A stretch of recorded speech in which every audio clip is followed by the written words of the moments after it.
श्री वल्लभाधीश की जय। श्री गुसाई जी परम दयाल की जय।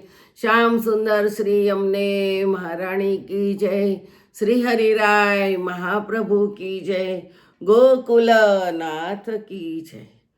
આપણે 84 વૈષ્ણવની વાર્તાનું રસપાન કરીએ છીએ। તેમાં આપણે વાર્તા 10મી આવી છે। 10મી વાર્તા હરિવંશ પાઠક।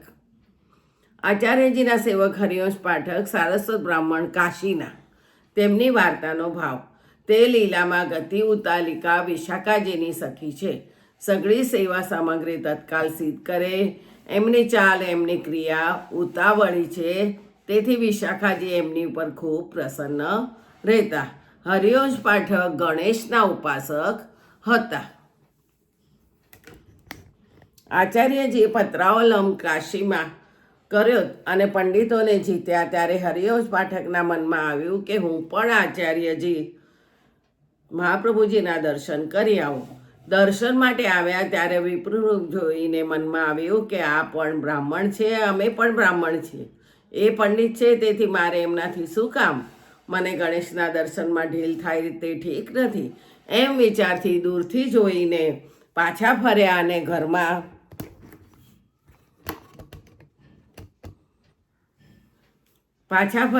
ઘરમાં દ્વાર ઉપર ઠોકર વાગી, તેથી પડી ગયા। ત્યારે એમને મૂર્છા આવી અને ગણેશજીએ સ્વપ્નમાં હરિવંશ પાઠકને કહ્યું કે તું આચાર્યજીના દર્શન કર્યા વિના મારા પાસે કેમ આવ્યો? દર્શન કરીને આવું હતું ને? હવે તેથી હું તારું મુખ હવે નહીં જોઉં। તો આચાર્યજીનો અપરાધ કર્યો છે। શ્રી આચાર્યજી પૂર્ણ પુરુષોત્તમ છે, તેમની પાસે અપરાધ ક્ષમા કરાવી મારી પાસે આવજે એવું કીધું। ત્યારે હરિવંશ પાઠકને શરીરની શુદ્ધ આવી એટલે આચાર્યજી મહાપ્રભુજી પાસે આવી દંડવત કરી વિનંતી કરી, મહારાજ આપ પૂર્ણ પુરુષોત્તમ છે એ મેં જાણ્યું, હવે મારો અપરાધ ક્ષમા કરી મને શરણે લો। ત્યારે આચાર્યજી કહે, કેમ અમે પણ બ્રાહ્મણ છીએ, તમે પણ બ્રાહ્મણ છો, શરણે આવવાનું કેમ કહો છો? ત્યારે હરિવંશ પાઠકે કહ્યું, મહારાજ અમે તો અજ્ઞાની જીવ છીએ અને સંસાર સમુદ્રમાં પડ્યા છીએ, તે આપના સ્વરૂપને શું જાણીએ? અમે તો ગણેશના ઉપાસક, ગણેશ પણ આપના અપરાધથી ડરે છે, તેથી મને આપની પાસે મોકલ્યો છે કે અપરાધ ક્ષમા કરાવીને આવો। અમારાથી મોટા આપ છો, હવે મને શરણે લો। આચાર્યજી શેઠ પુરુષોત્તમ દાસને ત્યાં ઉતર્યા હતા। ત્યાં હરિવંશ પાઠકને નામ સંભળાવ્યું।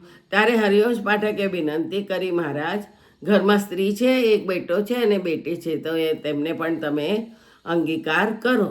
ત્યારે આચાર્યજીએ કહ્યું, તું ભગવત સ્વરૂપ કોઈ જગ્યાએથી લાવ, પછી તારા ઘેર પધારી બધાને નામ નિવેદન કરાવી ઠાકોરજી પધરાવીશ। તેમની તમે સેવા કરજો, બીજાની સેવા ન કરતા। ત્યારે હરિવંશ પાઠકે કહ્યું, મહારાજ પુરુષોત્તમ મળ્યા પછી એવો કોણ અભાગી કે બીજા દેવતાની પાછળ ભટકે? એમ કહી બજારમાં આવી કંઈ નોછાવા દઈને નાનું સરખું લાલજીનું સ્વરૂપ લીધું। આચાર્યજી પાસે આવી વિનંતી કરી, મહારાજ કૃપા કરીને આ લાલજીનું સ્વરૂપ લીધું તો આપ એને જલ્દી મને પધરાવી આપો। શરીરનો ભરોસો નહીં। અને પ્રસન્ન થઈ હરિવંશ પાઠકના ઘરે પધાર્યા, બધી અપ્રસ્થિત કરાવી, બધા કુટુંબને નામ નિવેદન કરાવી, શ્રી ઠાકોરજીને પંચામૃતની સ્નાન કરાવી પાઠ બેસાડ્યા અને પોતે પાક કરી ભોજન કર્યું, બધાને જૂઠણ ધર્યું। પછી પુરુષોત્તમ દાસના ઘરે શ્રી આચાર્યજી પધાર્યા।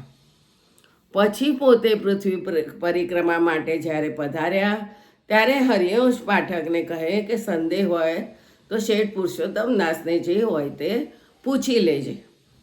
તે હરિવંશ પાઠક સેવા સારી રીતિથી કરતા, તેથી શ્રી ઠાકોરજી તેમને સાનુભવ જતાવતા।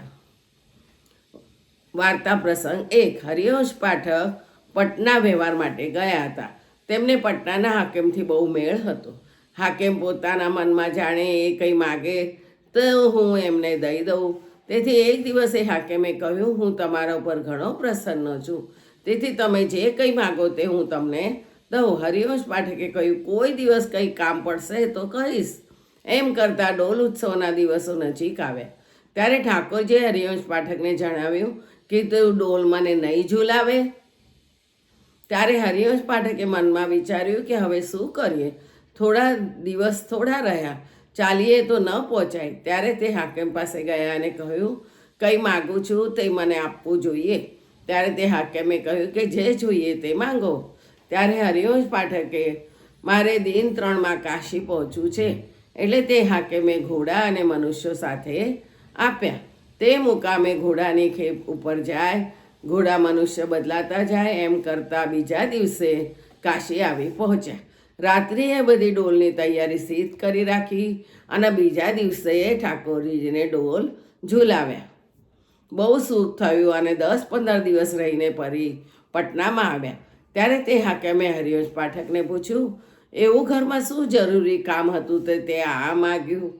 ત્યારે દ્રવ્યાદિક માગતા તો ₹1,00,000 ઇનામ આપત. ત્યારે હરિવંશ પાઠકે કહ્યું કે અમે તો ગૃહસ્થ છીએ, અનેક કામ ઘરના છે તેથી ગયો હતો.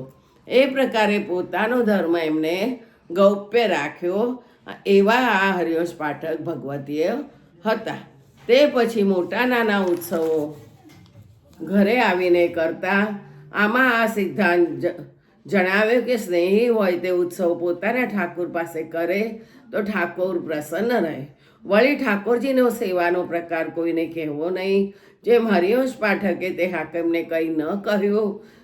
ઘરમાં પણ યદ્યપિ બધા વૈષ્ણવ હતા તો પણ ઠાકોરજીના અનુભવની વાત ન કરી. અને હરિવંશ પાઠક આચાર્યજીના આવા કૃપાપાત્ર ભગવતીય હતા. જય જય શ્રી ગોખલેશ. બીજું આવતીકાલે.